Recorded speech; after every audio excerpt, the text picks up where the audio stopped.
There is a bottle that has been in nearly every bathroom in the Western world for over 100 years. White powder, yellow cap, baby on the front. Your mum used it on you, her mum used it on her, and it smells like the first clean thing that ever happened to you. It is, by some distance, the single most trusted product the medical industry has ever sold. And the company that made it knew for roughly half a century that the powder sometimes had asbestos in it. Not worried it might, no, they knew. Their own labs had found it. 3 different labs, in fact, on 3 different occasions in the 1970s. They pulled needle-like fibers out of the talc. And in 1976, the company wrote to the American regulator and told them that no asbestos had ever been detected in any sample. Sherry Kraft used that powder every single day of her life. She was diagnosed with mesothelioma, which is a cancer you really only get one way. And in December 2025, a jury in Baltimore decided the powder was why and ordered the company to pay her $1.5 billion. She is one woman. There are 68,000 more cases waiting behind her. And here is the part that should genuinely bother you. The company has been found liable over and over and over again by jury after jury, and it has paid almost none of them. Because somewhere along the way, it stopped being a company that makes baby powder and became something far more impressive. It became a machine for never being held responsible for anything. That company is Johnson & Johnson. The baby powder is Exhibit 1, but oh boy, trust me, there is a lot of exhibits. Right, so this one goes down a rabbit hole, and I want to be honest about where it starts because I started in the wrong place. I started thinking this was a story about a bad product. You know, the shape of it. The big company makes a thing, the thing turns out to hurt people, company gets caught, company pays, roll credits. That's the documentary you've seen 40 times. But that is not it. Because the more I read, the more I realize the products almost don't matter. The talc, the opioids, the hip implants, the antipsychotics that gave little boys breasts.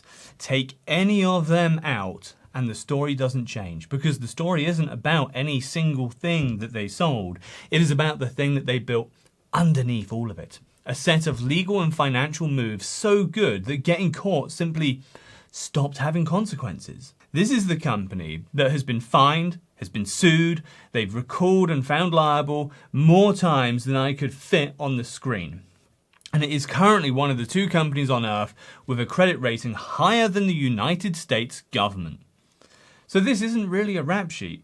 It's an instruction manual. 60,000 pages of court documents on how a very large company learns to do whatever the hell it wants. And I will show you how big it is first, because you need to feel the size of this before any of the rest can even possibly land. Johnson & Johnson did $94 billion in revenue last year. Think about that, because the number is too big to actually mean anything. So let me break it down for you. 94 billion in sales. Out the bottom of that, after everything, after the lawyers and the settlements and the research and the executive jets, they kept about $27 billion in profit in 1 year. That's the leftovers. That's the bit they didn't even need. The whole company is worth somewhere north of $500 billion, depending on which day you check and which website you believe. 138,000 employees, operations, and I'm quoting their own filings here, in virtually all countries of the world. And here's the one that stopped me. There's a thing called a credit rating, which is basically a score of how safe it is to lend an organization money. The very top score is AAA. The United States government does not have that anymore. They got downgraded. You know, who does have it? 2 companies on the entire planet. One is Microsoft. The other is the company that makes your baby powder. So when I tell you later that a jury hit them with a $4 billion verdict, I need you to already understand that $4 billion to this company is a Tuesday, it's a rounding error with a press release attached. And let me try to make the size real, because revenue figures slide off the brain. You probably can't get through a week without them. The plasters on your kids, that's them. Band-Aids is theirs. The mouthwash, Listerine, the Tylenol in American cupboards, the Calpol adjacent stuff, the Neutrogena in the shower, the Aveeno, the Nicorette that people chew trying to quit, the contact lenses, AccuView, that's theirs. The surgical kit your hospital used the last time someone you love had an operation, very probably theirs. They don't sell you a product, they sell you 1,000 products and arrange it so that you never quite notice. It's all one company. It's like a hydra. You think you're dealing with a brand, but you are dealing with a wing of one of the largest healthcare companies that has ever existed. Now, the founding myth, because they are very proud of it. The company was started in 1886 by three brothers in New Jersey, selling sterile surgical dressings, which at the time was a genuinely good idea that saved a lot of lives, and I'll give them that, fully.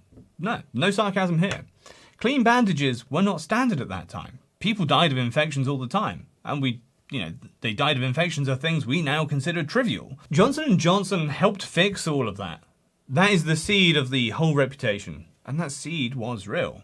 And in 1943, the chairman, a man called Robert Wood Johnson II, wrote something called our Credo.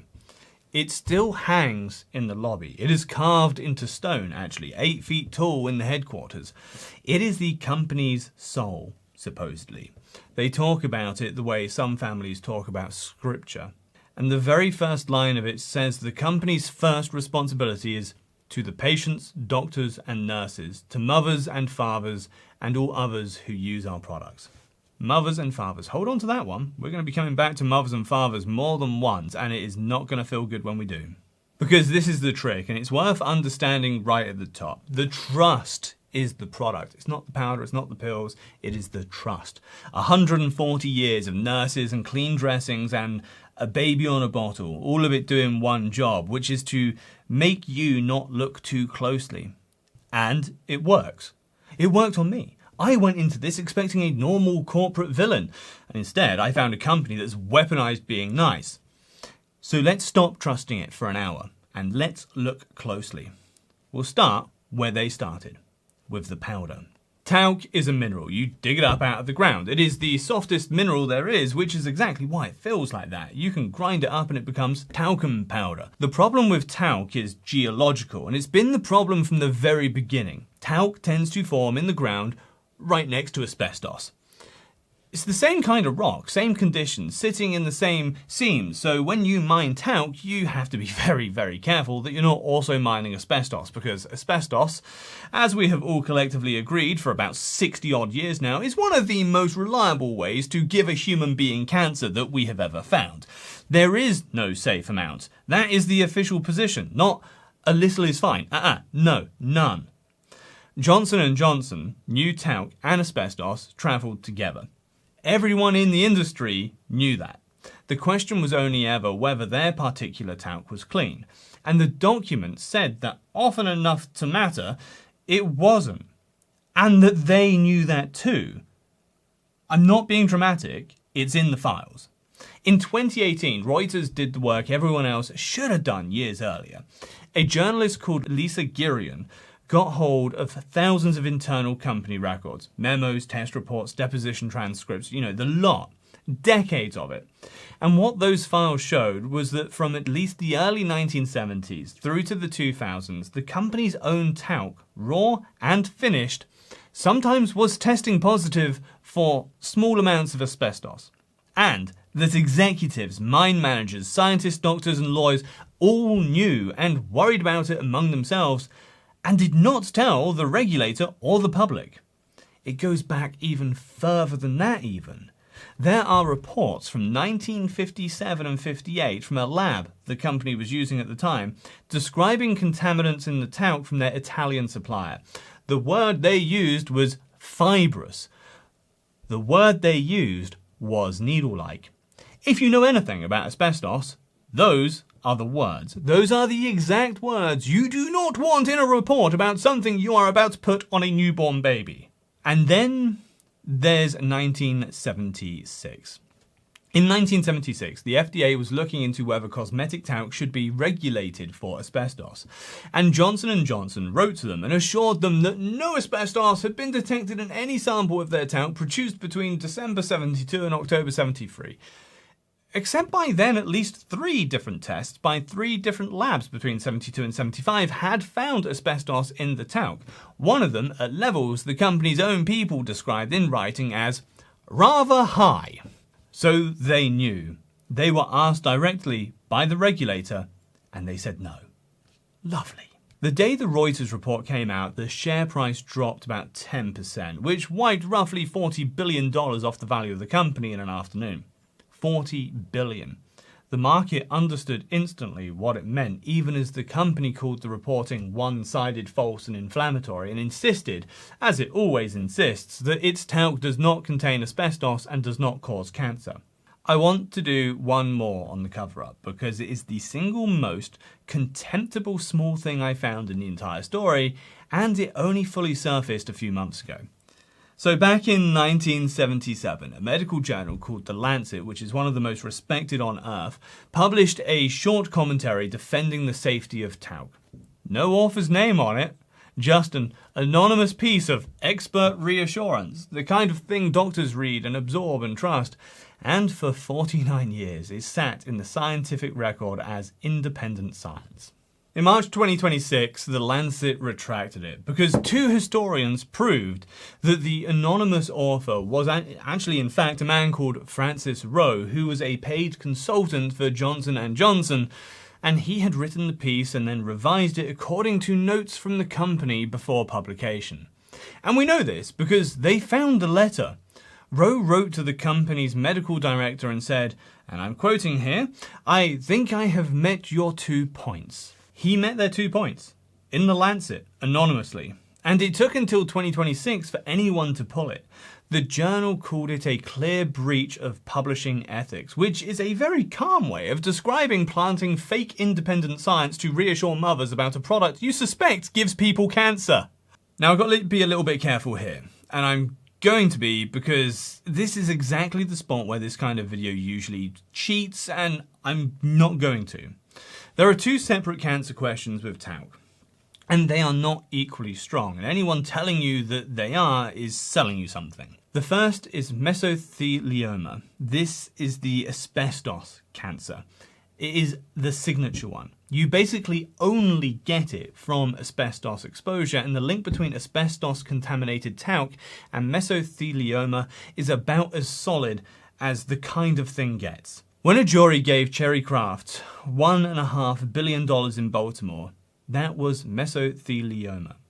That's the strong case. And it's the case the cover-up is about, because the cover-up was about the asbestos. The second question is ovarian cancer from ordinary talc use over many, many years. And here the science is genuinely, honestly contested. Some big studies have found an association. Others, including a large pooled analysis of 4 American cohorts in 2020, found no statistically significant overall link. In 2024, the World Health Organization's Cancer Agency moved talc to probably carcinogenic to humans, which is a real shift and not nothing, but probably is doing a lot of work in that sentence, and I am not going to pretend otherwise. So when Johnson & Johnson says, as it does constantly, that the science doesn't prove it's talc causing ovarian cancer, that's a real argument. And on the ovarian question specifically, the company has won real trials. I'm telling you that on purpose because I don't need the weak case. The strong case is more than bad enough. The strong case is asbestos in baby powder, known internally for decades, hidden from regulators, and defended with science the company secretly wrote itself. I will let them win the argument they can win, and lose the one they cannot. The verdicts came anyway. The big one was in 2018. A jury in St. Louis heard the case of 22 women, led by a woman named Gail Ingham, who had all developed ovarian cancer, and decided the powder was responsible and ordered the company to pay $4.69 billion. on appeal, that got cut down to around $2 billion, partly on a technical jurisdiction argument about which of the women's out-of-state claims counted, but the core liability findings held. The appeals court said the company had engaged in outrageous conduct because of an evil motive of reckless indifference. With interest, the company eventually paid out about $2.5 billion on that single case. Small detail from that case, though, that I can't stop thinking about. When it reached the US Supreme Court, 2 of the justices had to recuse themselves rather than rule on it. One of them, Samuel Alito, owned shares in the company. So the man could not sit judgment on it because, in a small way, he was it. By 2019, the FDA had found chrysotile asbestos in an actual bottle of Johnson's baby powder, off of an actual shelf, and the company recalled 33,000 bottles. The first asbestos recall in its entire history. In 2020, they pulled talc baby powder off the shelves in North America. By 2023, the rest of the world. They switched to cornstarch, the product your mum trusted for a century, gone quietly, no apology, and replaced with corn. And in 2024, 42 American states and the District of Columbia settled with the company over how it had marketed the talc as safe for $700 million, with the company agreeing not to bring the talc powders back. $700 million across 42 states. To put that in proportion, that is roughly 9 days of profit. The states split 9 days of profit between all of them and then called it resolved. The company's position on all of it to this day, delivered by their head of litigation, a man named Eric House, is that the lawsuits are predicated on junk science. 68,000 cases. Junk science? All right, buddy, we'll see about that.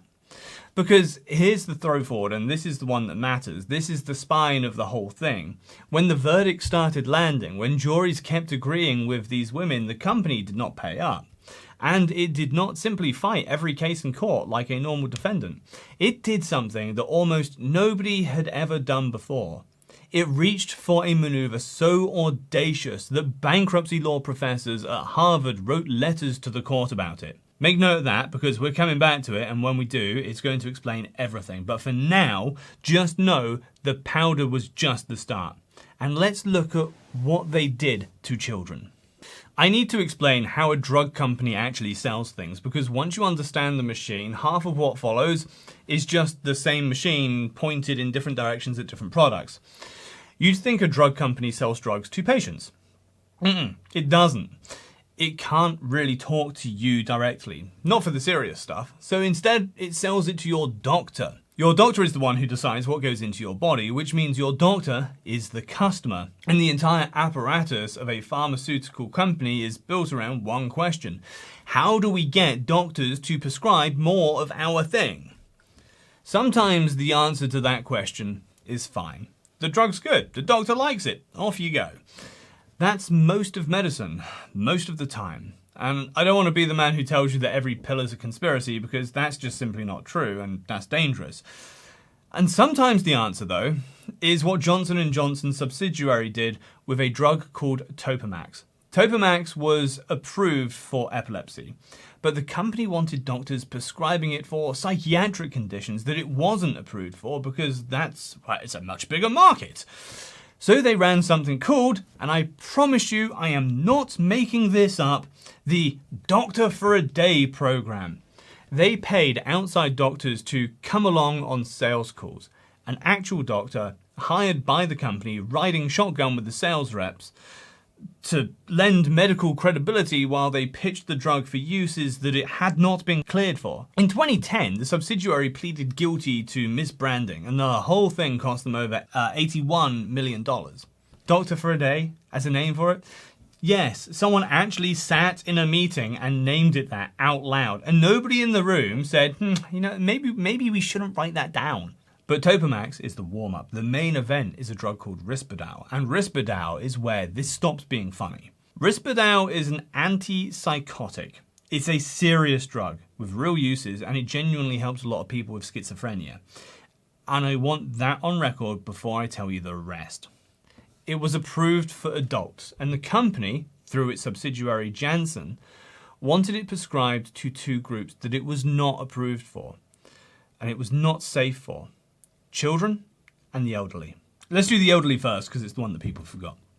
The company wanted Risperdal used in nursing homes to keep dementia patients quiet and manageable. Well, the trouble is, giving antipsychotics to elderly dementia patients raises their risk of death. That's not contested. It's on the label, and it's now in a black box. The most serious warning the FDA issues. So this was not a small thing. This was pushing a drug into frail, confused, dying people in a way that made them more likely to die because, well, you know, sedated patients are easier to manage and easy management sells drugs and all that, right? And to make it happen, they went to a company called Omnicare, which supplied drugs to nursing homes and whose pharmacists advised the homes on what to use. The whole point of those pharmacists is that they're meant to be the independent check, the professionals standing between the home and the salesman. The US Department of Justice later described those pharmacists in the kickback arrangement the company built as functioning as an extension of the sales force.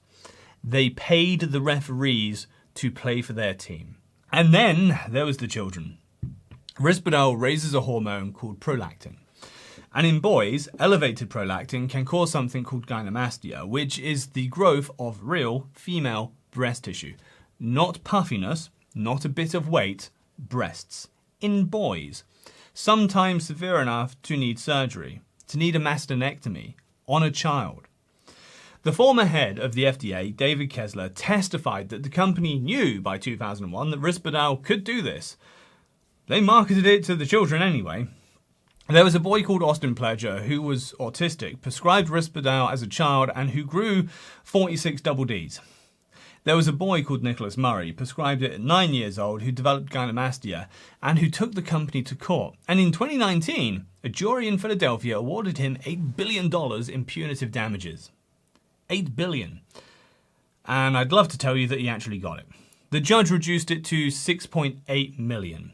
I want to be fair about that because there are legitimate legal reasons that courts reduce punitive damages. There are constitutional limits on how far punishment can outrun the actual harm. It's not necessarily corruption. But sit with the shape of this one, right? Because the shape of this is the entire story that I'm telling you. A jury of ordinary people looked at what was done to this child and said, yep, $8 billion, good. The system looked at the jury and said, no, 6.8 million, which to this company isn't even a Tuesday, it's coffee. The gap between what 12 human beings thought this was worth and what the company actually paid, this is the gap this whole video lives in. How did the company defend pushing an antipsychotic for use it knew was risky? Part of it was the science, their own science. In 1999, they hired a company called Excerpta Medica to produce articles about Risperdal, and it placed them into medical journals. Ghostwriting, essentially. Articles that would carry an academic's name and read like independent research written to order at roughly $22,000 an article. And according to an expert report filed in one of the cases, in one of these manuscripts, the company's own man changed the phrase describing the drug's effect on children from no negative effects to positive effects. No negative effects changed to positive effects with a keystroke in something doctors would read as neutral science. In 2013, the Justice Department settled the whole Risperdal business along with a couple of other drugs for more than $2.2 billion. One of the largest healthcare fraud settlements in American history. The company pleaded guilty to a misdemeanor. A misdemeanor. The same legal weight as a parking ticket.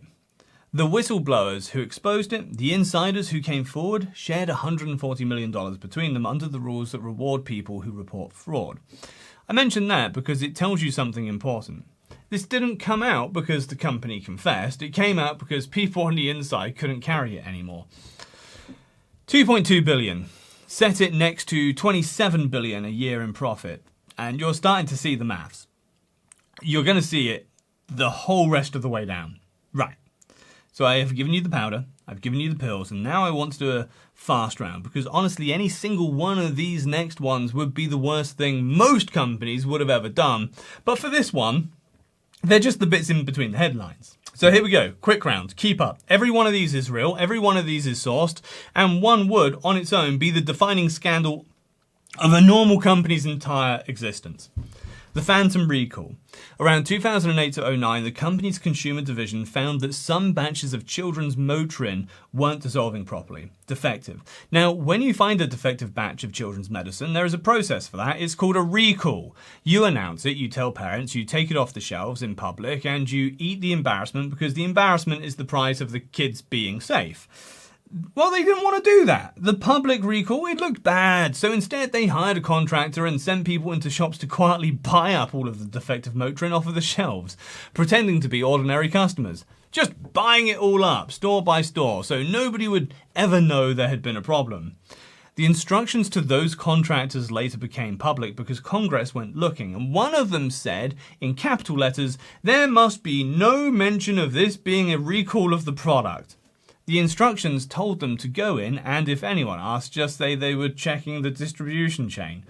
An internal company note described the operation of keeping it out of the press as a major win for us. A win. Quietly buying defective children's medicine off the shelf so that no parents ever found out. They wrote that down as a win. That same division, around the same time, was falling apart more broadly. There were hundreds of consumer complaints about a strange musty odour in Tylenol products that the company was slow to properly investigate. There were failures to file the safety reports the FDA requires on time. And in 2010, it culminated in the recall of something like 140 million bottles of children's liquid medicine Tylenol, Motrin, Benadryl, and Zyrtec. The biggest children's medical recall in the history of the FDA. There were quality failures, contaminations, particles found in the product.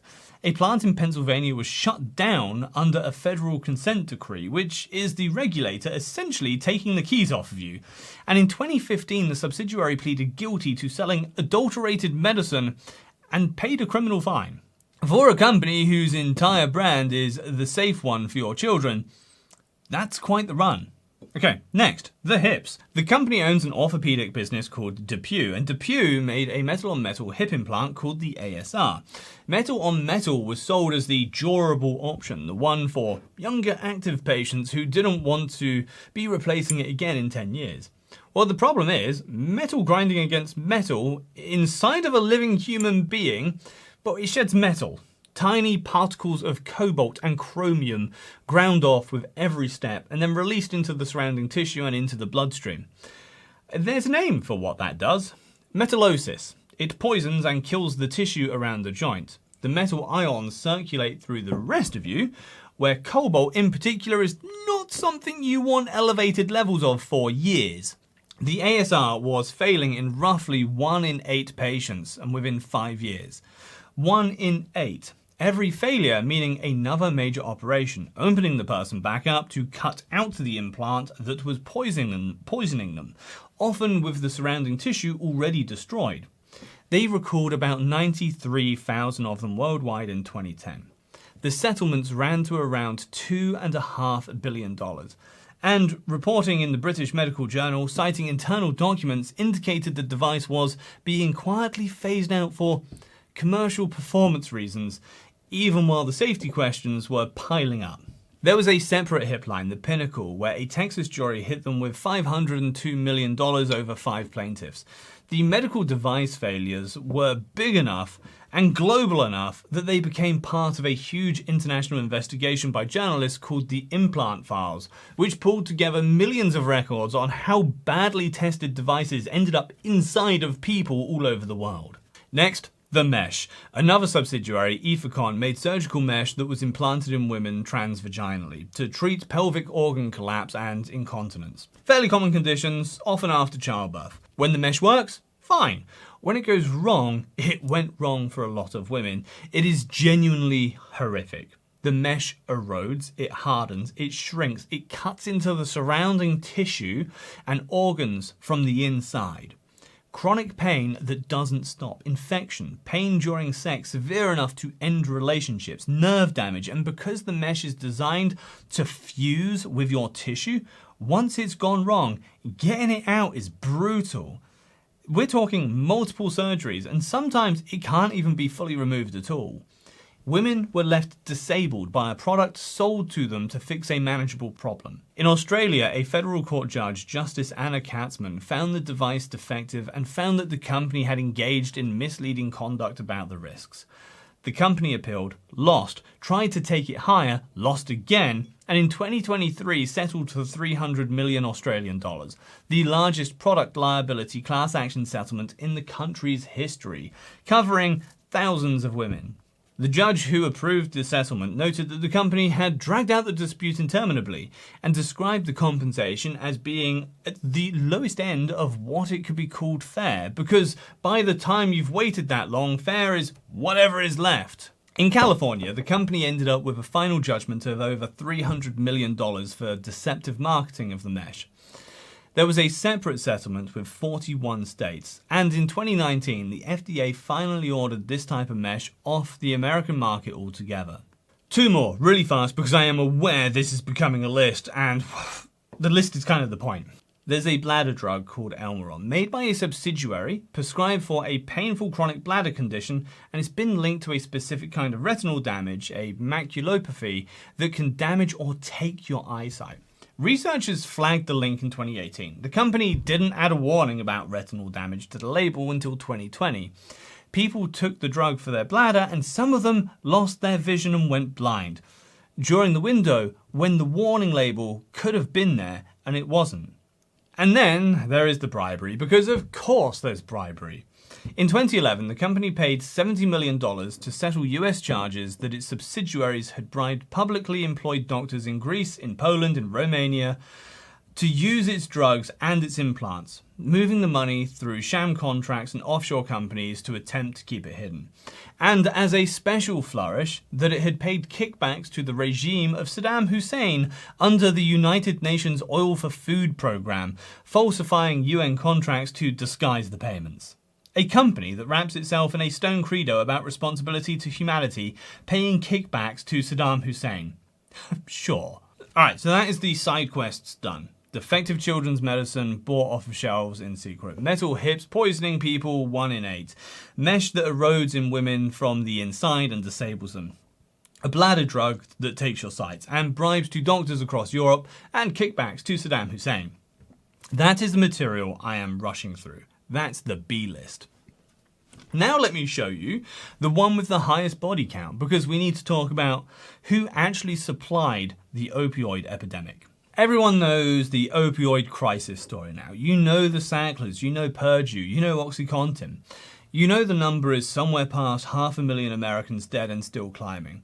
That story's been told pretty well by other people, and I'm not going to retell it here. But here's the bit that didn't make those films. When you manufacture an opioid pill, you need the raw narcotic material to put in it.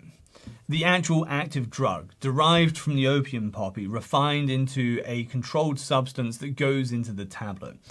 And for a very large slice of the entire American opioid industry, the company growing the poppies and refining the raw narcotic material, the stuff that ended up in everyone's pills, not just its own, was Johnson & Johnson. They owned a company in Tasmania called Tasmanian Alkaloids, which grew opium poppies on an industrial scale, on the other side of the planet, conveniently well out of frame. And they did something that is, in a horrible way, genuinely impressive. The way the most disturbing things sometimes are. They funded the development of a mutant poppy. A specifically bred strain nicknamed Norman, engineered to produce far more of the specific chemical you need to make oxycodone, the active ingredient in some of the most addictive and most lethal pills of the entire crisis.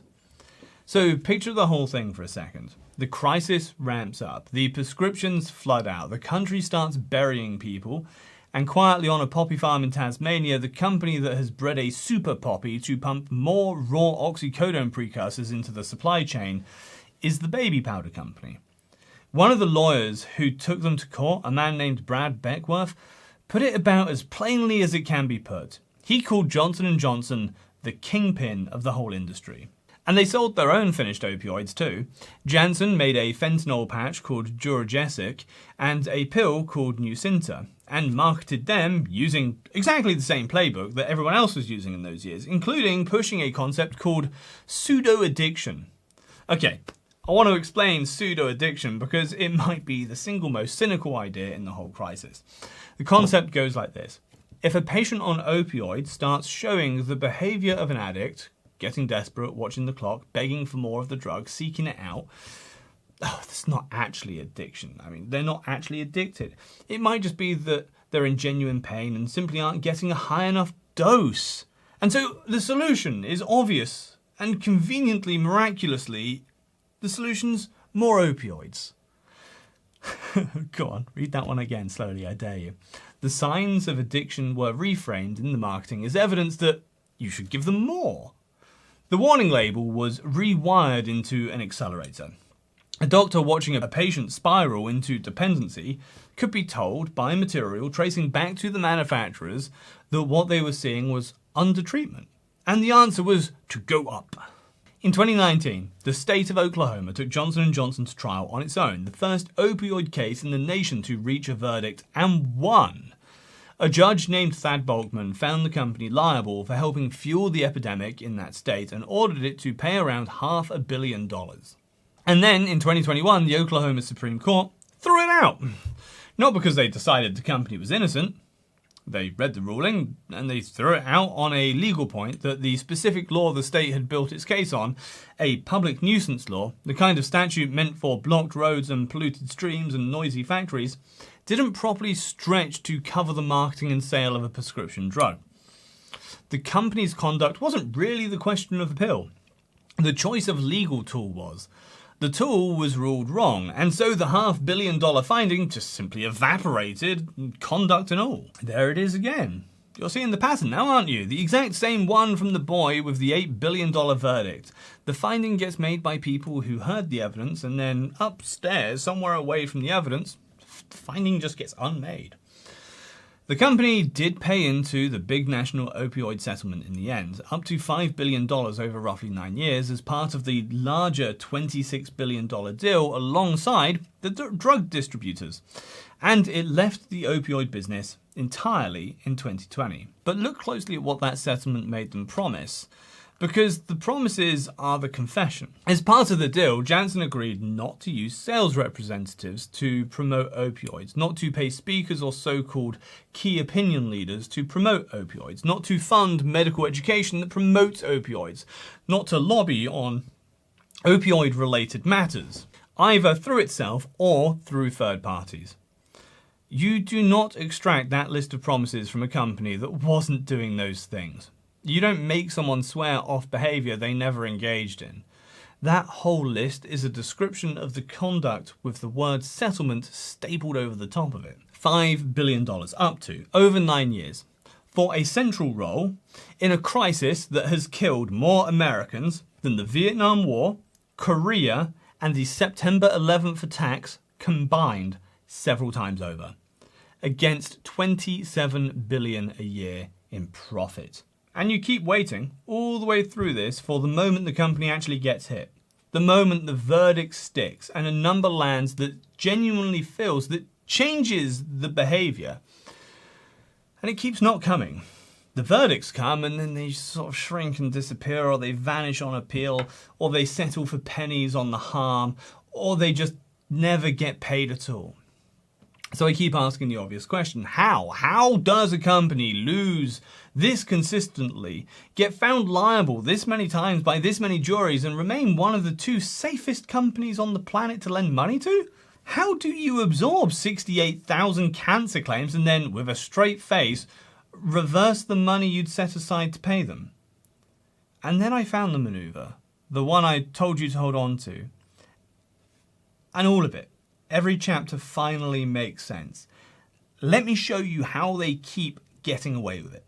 This is the part I want you to understand more than anything else in this video, because once you see it, you can't unsee it, and you'll start spotting it everywhere across industries for the rest of your life. Go back to the talc. 68,000 cancer claims, give or take. Juries handing out victim verdicts in the billions. A normal company facing that has two real options. Fight every single case, which costs an enormous amount and risks more giant verdicts in front of more sympathetic juries, or settle the whole lot in one big deal for a fair number, take the hit and move on. Well, Johnson & Johnson found a third option, and it is, I have to admit, beautiful in the way a perfectly executed burglary is beautiful before you remember what it is. There's a law in Texas that lets a company split itself into two. It's called a diversional merger. Basically, you take one company, you divide it into two new ones, and crucially, you get to decide exactly what goes into each. The assets, the debts, the liabilities, you carve them up however you like. And so here's what they did. They took the subsidiary that carried all of the talc liabilities and they split it into one company that received almost all of the assets, the real business, the value, the money, and another company that received the talc lawsuits, all of them. Tens of thousands of cancer claims loaded onto a brand new entity that owned essentially nothing at all. A piñata with no sweets inside it. They called the first version of that lawsuit company LTL Management. It was created in October 2021, and then, just days after being brought into existence, holding nothing but 60,000 cancer claims and a funding arrangement, this brand new company filed for bankruptcy. Think hard on that, about what that actually does. The moment the company files for bankruptcy, all the lawsuits against it freeze, automatically. It's called the automatic stay, and it exists for a good reason in normal cases.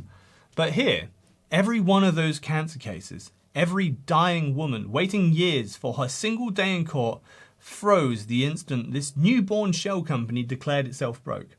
And the healthy parent company, the $500 billion giant with the AAA rating, never filed for bankruptcy at all. It didn't have to.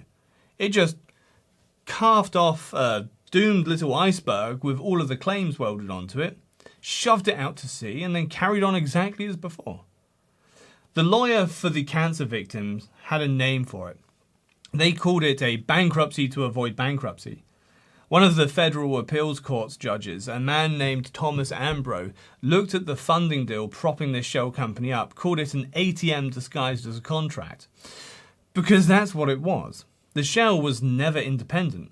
It was a cutout wired back to the parent for cash, designed to sit in a bankruptcy court holding everyone's claims hostage while the parent stayed clean. Now the part they didn't fully count on. The whole move depends on the shell company genuinely being in financial distress, because bankruptcy is, in theory, a mercy for the actually broke, not a tool for the immensely rich. The court looked at this and said, no, whoa, hang on there, buddy.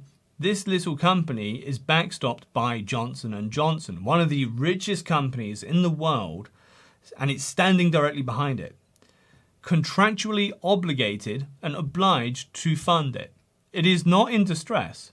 It cannot possibly be in distress because its parent has more money than most governments. And so in January 2023, a federal appeals court threw the bankruptcy out, held that the shell company wasn't in genuine financial distress and so had no business being in bankruptcy court in the first place. There's a grim little irony buried in that ruling that I love. The company's own gigantic wealth, the thing that funds the whole machine, is the exact thing that disqualified its shell from hiding in bankruptcy. They were, for once, too rich to cheat that particular way.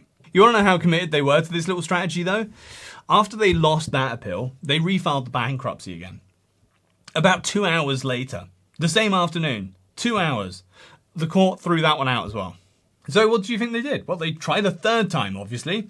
A new shell company, a new name, Red River Talc this time, filed down in Texas in 2024 with a plan to put somewhere around $8 to $10 billion into a fund over 25 years to settle the claims. 25 years, by the way, for a pool of claimants, many of whom have aggressive cancer. And they ran a vote among the claimants to approve the plan because these pre-packaged deals need to show creditor support to go through. So, March 2025, a bankruptcy judge named Christopher Lopez threw that one out as well. Third time. And his ruling is worth reading because he did not reach for the diplomatic language that judges usually reach for. He found that the vote, the one that was supposed to prove all of these claimants supported the deal, was a mess, rushed, irregular, structured to hit the required threshold at any cost. His line about the votes themselves was that at least half of them cannot count. And on the central pretense of the entire exercise, the fiction that this was a real struggling company reorganizing itself in good faith, he wrote, very flatly this, there is no real company or jobs to save here. There is no real company, because there never was one. It was a container for lawsuits with a corporate name printed on the side. 3 times they tried this. 3 times they tried this exact move. And I need to be clear about why it matters, even though it failed all 3 times, because you might be sitting there thinking, well, the court stopped them, so the system works, jolly good. Well, here's why it matters. Every single one of those bankruptcy filings froze all of the cases for years, from 2021 to 2025. While this played out 3 separate times, tens of thousands of cancer claims sat frozen in place, going nowhere. Cancer claimants, by the brutal nature of the thing, are often very sick. Some of them are dying as their case sits there. When you freeze a dying person's lawsuit for 4 years, for a certain number of them, you don't actually need to win, because they don't reach the end. The delay isn't a side effect of the strategy. The delay is the strategy. You don't have to defeat 68,000 people in court if you can simply outlast enough of them in a hospice. This is the math. And the people who designed this are far too clever to have not known it. And while that company was running, the company executed the other half of the move, completely, in the open, in plain daylight. In 2003, it spun off its entire consumer products division. The baby powder, the Tylenol, the Band-Aids, the Listerine, all of it, into a separate publicly traded company called Kenvue. Floated it on the stock market for billions. And in the fine print of that deal, J&J agreed to hold on to the American talc liabilities to shield the new company Kenvue from them. Even Kenvue's own paperwork quietly warned its investors that the protection it had been promised may not be sufficient. So now you've got brands moving into one box, liabilities moving into another box, a shell company in Texas bankruptcy court holding a third box, and you, an ordinary person with ovarian cancer trying to work out who on earth actually owes you, are left chasing the pea under the cups. One plaintiff's lawyer called it exactly what it is, a corporate shell game. So let's pull the camera all the way back, because this is the synthesis. This is the actual machine, and every single product story I've told you tonight was only ever this same machine wearing different hats. Here's how you get away with it, properly, at scale, for a century. First, you make the fines into a cost of business. $2.2 billion for the antipsychotic, up to $5 billion for the opioids, $2.5 billion for the hips, $700 million for the talc marketing, $70 million for bribing doctors and Saddam Hussein. Each one lands as a headline. Each one sounds enormous, when it's read out on the news at least, and each one is comfortably absorbable by a company clearing $27 billion in profit a year. You don't pay penalties. You're paying a subscription fee for the right to keep operating exactly as you are.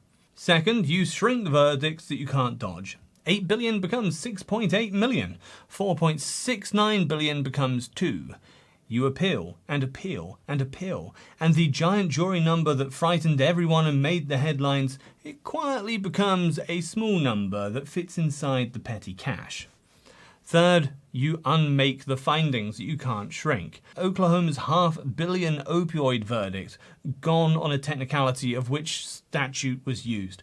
Arkansas had a big antipsychotic verdict against them, gone the same way.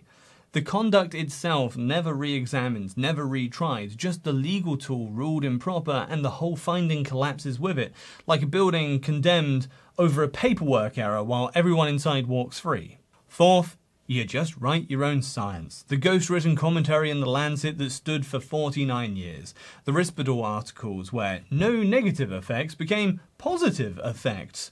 You don't merely fight the evidence against you, you manufacture evidence for the other side of the scale and then dress it up in a pretty lab coat. And fifth, when even all of that isn't enough, when the claims are simply too many and too sympathetic and the juries won't stop agreeing with the dying women, you reach for the bankruptcy of a company that was never alive and you freeze every last claimant in place and you just wait them out. That is it. That is the whole machinery. It was never really about whether the powder gave people cancer or whether the hips poisoned them or whether the drugs grew breasts on little boys. Those were facts, and facts, it turned out, can be managed. The actual product, the thing this company is genuinely world historically excellent at, the thing it should honestly get a AAA rating for, is the management of consequences. They are the best on earth at it. Nobody else is even close. They have spent 140 years and untold billions of dollars perfecting not only the avoidance of harm, but the avoidance of the bill for it. So where does all of this actually stand now? The third bankruptcy failed in 2025 and the company announced it would not appeal. It would go back to fighting the cases one by one in the ordinary courts.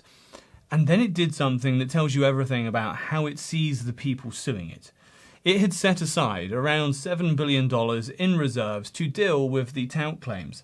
After the bankruptcy collapsed, it reversed a large chunk of that. It took the money back off of the table, announced that it had, in its own words, no intent to settle. The cases are junk science, the head of litigation says, and they intend to fight every one of them. 68,000 of them, the largest active mass litigation in the United States, grinding forward now, one aging ill claimant at a time, against a company that has done the cold arithmetic and decided it would rather wear them down than write the check. And the Credo still hangs in the lobby, 8 feet tall, carved in stone. First responsibility to the patients, to the doctors and nurses, to the mothers and fathers, and all others who use our products. Gail Ingham used the powder. Sherry Kraft used it every single day of her life. The mothers who dusted it onto their babies used it because of 140 years of trust that the company spent very carefully, like a budget, on exactly this outcome. On you not looking too closely, on the baby on the bottle quietly doing its job, which was never your child's comfort.